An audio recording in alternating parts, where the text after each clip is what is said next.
Hi, welcome to this week's edition of More Insights and Strategy Game Time Tech Podcast. We are on episode 15. I'm Melody Brue, and I'm joined by Robert Kramer.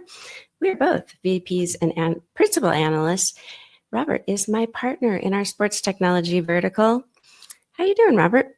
I'm good. I'm kind of excited to do one of our first podcasts together. We got these cool mics. I mean, I think we're looking professional, more professional every day. So this is fun. A lot of stuff going on this summer in sports too. There is. I know. I really love this new hot sports tech summer. So we are entering into a hot sports tech summer. So on this week's show, we are covering how the summer of 2025 is shaping up as a real proving ground for enterprise technology. This week, we're going to talk about T-Mobile's private 5G deployment at the PGA Championship, the upcoming SailGP, Lenovo's FIFA partnership, F1, and how companies are already preparing for the 2028 Olympics. Quick disclaimer. This show is for information and entertainment purposes only. While we will discuss publicly traded companies on the show, its contents should not be taken as investment advice. All right, let's get started. Yeah, so you were just at T-Mobile, and it's kind of T-Mobile's PGA Championship. It's interesting, how data is used so effectively in sports. And like you said, it's going to be a hot summer. And so tell us a little bit about what T-Mobile did or you saw, with their private 5G and, how that affected, the championship and what the fans really got out of it and what you saw, live when you were there. Was it fun? Yeah, well, first of all, yes, it was really fun. It was great. It was beautiful there and just really nice to be able to kind of walk around and really see the deployments. A lot of times you hear about it and really kind of talk to the T-Mobile leadership around why they do these things. We talk about this a lot. Like sports partnerships are no longer just slapping a label on a building or on a sponsorship. It's really about proving out the technology. So T-Mobile has, over the last couple of years, intentionally targeted really challenging environments. And so when you look at this major golf tournament, like the PGA Championship, this is a perfect place to do it. Yeah. Live sporting events of this scale involve these really complex behind the scenes functions, which are great for demonstrating all kinds of things, include, public facing experiences like point of sale and all of the things that the fans are experiencing, but then also the back office systems like broadcast infrastructure, ticketing operations. I mean, that sort of affects both the fan experience and the back office stuff.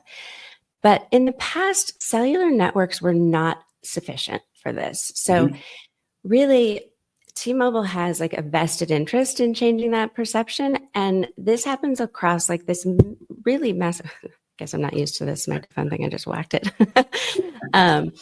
But it's a really large area. So Quail Hollow, which is where the tournament was, it's 200 plus acres of terrain, including, water hazards, bunkers, bridges, all of this.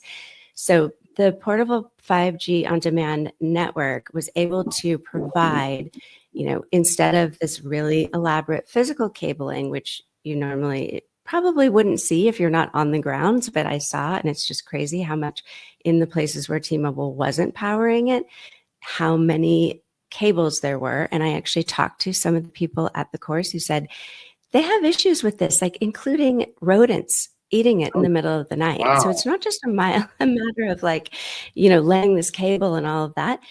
And then when you think about the broadcast part of it, so having the not having the cables allows for broadcasters to be able to efficiently get angles from all different areas and also be able to upload that really quickly. And then there were all kinds of things like these XR, AR overlays that are instant, doesn't take, sending it back to the truck or even over the cloud, whatever, to get it done. So there were a ton of different experiences where I feel like the fans got a better experience, but the end result is just a better kind of better connectivity for the broadcasters as well. Oh, sure. You know, what's And then interesting. one more Oh, go ahead. thing. Sorry, one more thing for the athletes and the coaches. They had this T5G range. So the practice facility, which was also powered by the 5G network, gave the analytics and live content. So all of these mobile cameras on the driving range were able to provide like up close looks at routines and then give them real time data on ball speed, curve, everything, so that they're really able to kind of give insight into player technique. That was also provided to the fans. So, and then cool things like walk and talk interviews and all kinds of stuff that people, if they were there or if they were watching remotely. So just fun, really cool stuff, but also just a really great, like I said in our intro, just such a great way to prove the technology in a place that is complex, but also in a place that's very high visibility. Yeah, I mean, you look back, like say 20 years ago, when we were watching like the U.S. Open or the PGA Championship or the Masters, it was very singular, right? You just Mm-hmm. saw one camera angle. You saw, they floated basically just to the leaders most of the time because that's what people wanted to watch. Now, like you said, it's so diverse, and really their 5G, it gives a better camera angle or camera options. But that T5G that you mentioned, talking about club speed and trajectory and shot data, and the fans getting all this, but the fan experience has really changed. They can see what they want to see. And I think Mm-hmm. that people are like, well, what do they need to know about club speed or trajectory? My son was actually a college golfer, and it's a huge Yeah. deal because they're so hard on themselves, these players. If they're not that club, the way that it hits the ball, if they're not ball striking well, they're going to be very upset. That's why they're always having measuring their what their shot speed is and how they're hitting it, their length, and all these things, so they know how they actually compete or how they can compete. And all these courses are different. But T-Mobile is just not focused on golf. I hear that the that's called SailGP, where they have I guess the 5G with what is the actual event? I forgot. You might be able to pick me up on that one. Yeah, it's a race in New York, actually. And so I think this is a really interesting thing. This is it's SailGP is the global league of sailing, and it's Mhm. in New York, the Mubadala New York Sail Grand Prix, Governor's Island. It actually is next week. Um, but different stakes. So this is where I think these translations from these public displays on a grand scale can really challenge companies. So T-Mobile has kind of done this on the golf course, and then they can take this to the water, right? And Yep. in this environment, it's actually a different kind of challenge. This actually now brings into safety concerns. T-Mobile actually does a whole program with first responders. So where they do network slicing so that the first responders can communicate out, when there are big emergencies. So when you go from like, okay, this is a great thing for fan experience, or it's a great thing for data, to this is an actual safety issue where these boats that are traveling at 60 miles per hour need Mhm. to know within milliseconds, of where they are and where boats around them are. And they're able to do these tiny little steps, like that network, the real-time telemetry that goes to pit crews. Same thing with F1, where sailboats are going 60 miles per hour, cars are going 200 miles per hour. That sub 10 millisecond latency to prevent that lag that could misguide sailors during maneuvers or or pit stops could cost teams millions of dollars, or delayed like collision alerts. So these are really important things. This is where I think, you have to look at how do these companies, not just T-Mobile, but all of these enterprise technology solutions, how do they translate this to real value for companies, and that's the challenge. So you can, put all these great things on a flashy display, but the real challenge is like getting it to real life scenarios and showing the value. And I think this is one of those things. Well, so from that perspective, I mean, they're able to enhance operations, like you said, with security and real time point of sales and broadcasting. I think it's the overall workflow, wouldn't you say? And they're able to, I guess, catch things before it happens, but at the same time, use the technology to help, like you said, the teams, the fans. And also the technology is used in this capacity. In a sense, it's another industry. Sports technology is not necessarily just all about fun, which obviously it can be, but the technology is using to influence and enhance and also protect, right? So those are really big things from my perspective. But as we carry on, we have Lenovo with FIFA, and I believe they're having the 2026 and 2027 World Cups, and they're one of the official sponsors.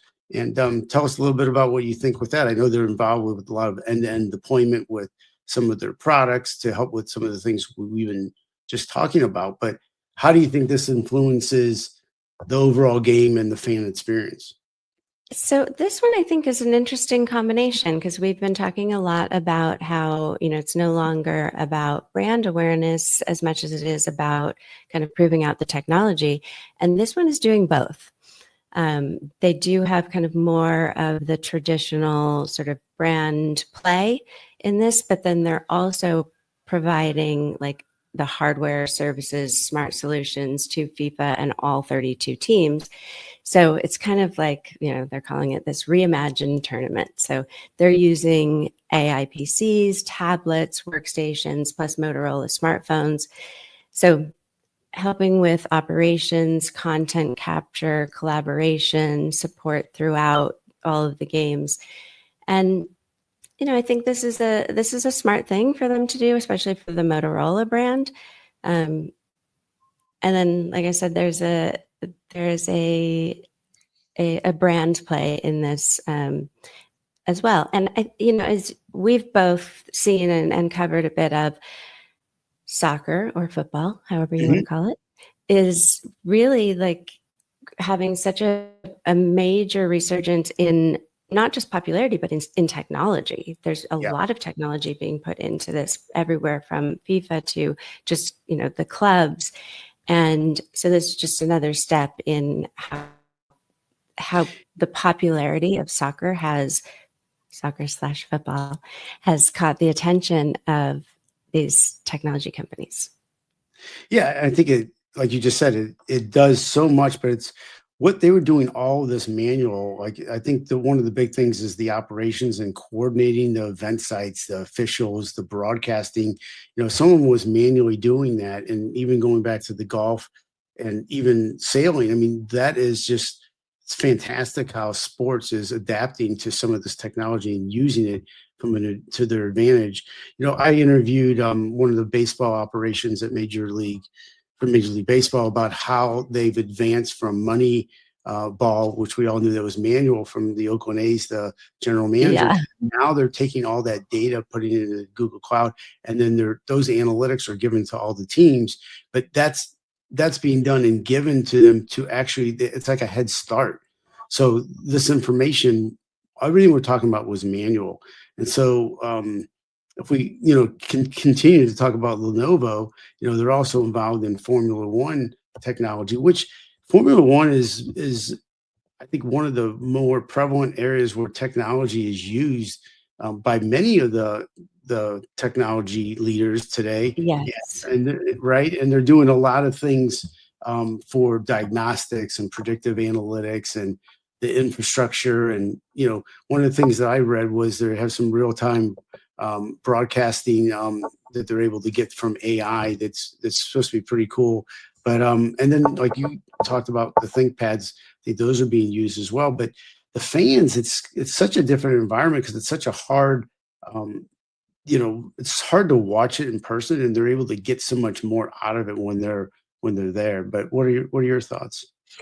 Yeah, I mean, I think it must have been 3 years ago, wrote an article just about the Austin-based companies, technology companies that were playing a big part in the F1 Grand Prix that's here at COTA. And I feel like since then, it's even expanded well beyond that. And it's like every technology company has some role to play in Formula One. It seems like every day there's a new partner that's being announced, but really it's everything from fan engagement to analytics to even like the regulatory and technical changes that they've had in terms of like their cost cap compliance. So using their digital partners to maximize the efficiency under these like financial regulations that they have. Aerodynamics, there's the payments, fuel companies, sustainability. I mean, it just doesn't stop, right? Right. So it's making it more efficient. It's making it safer. But there's also kind of part of me that goes, well, at what point are these just self-driving cars? Well, there has to be some nostalgia in all this that we're talking about, so the games aren't too fake. Yeah. I mean, I know that there's a very physical element to driving these cars.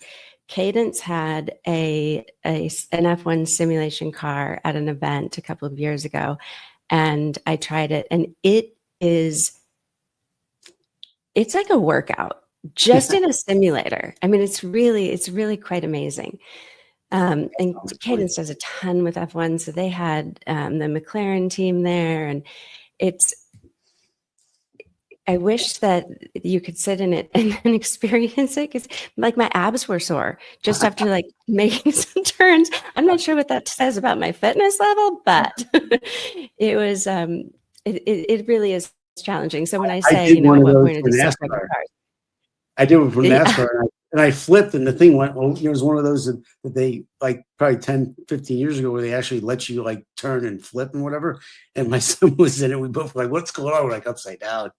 He's like, Dad, you don't know how to drive. I'm like, I guess not, but whatever. Wow. It can hurt you, or you can influence you, like you're talking about with your abs. So, but those are amazing athletes, though. They're going 200 miles an hour, and they need to be sharp and athletic, and it's a physical sport as well.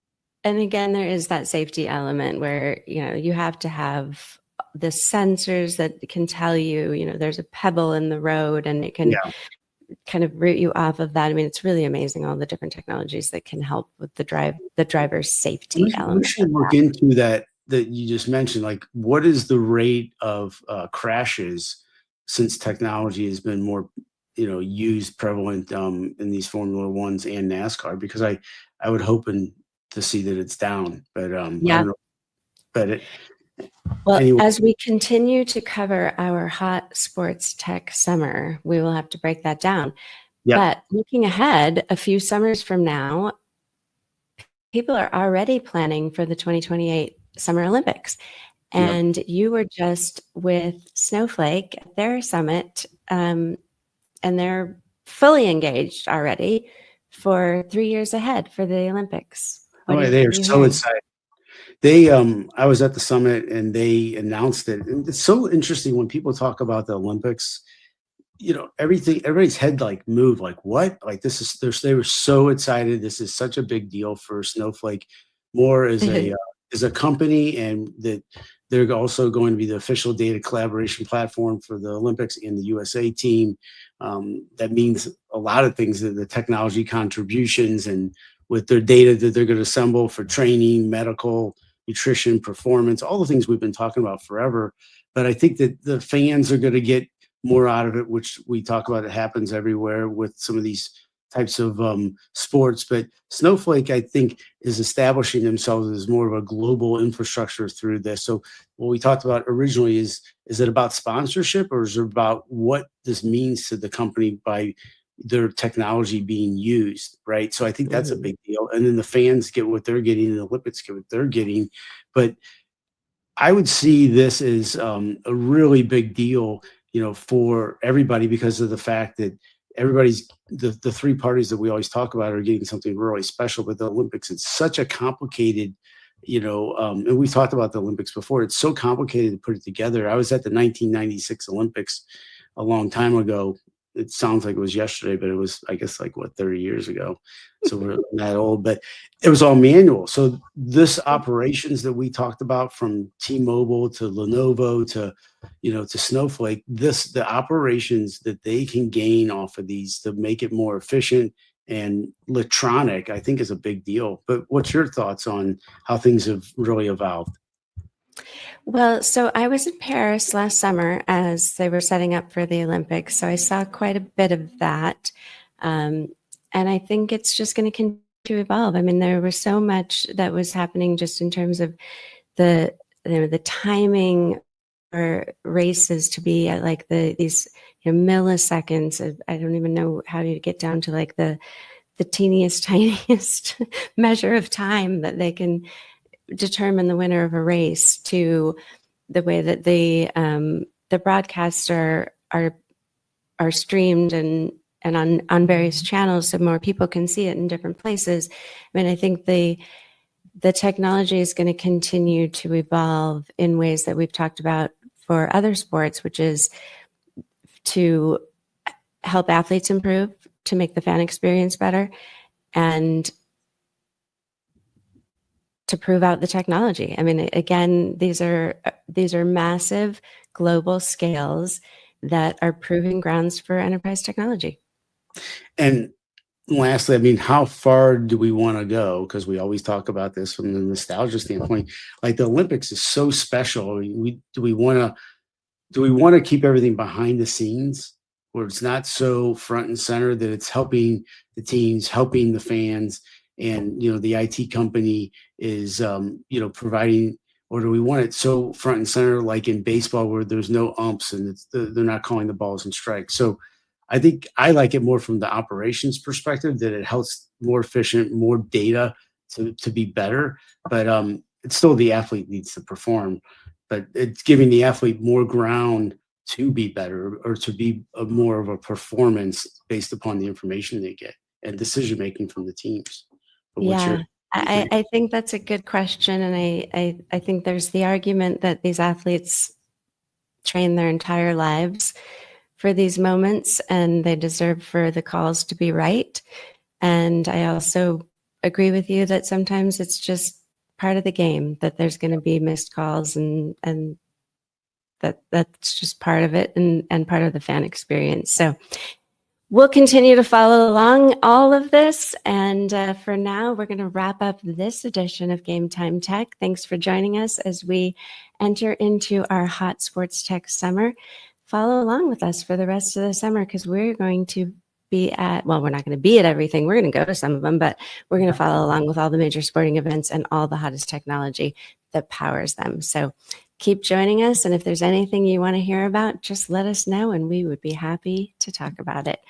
Until then, we will see you next time. Thank you.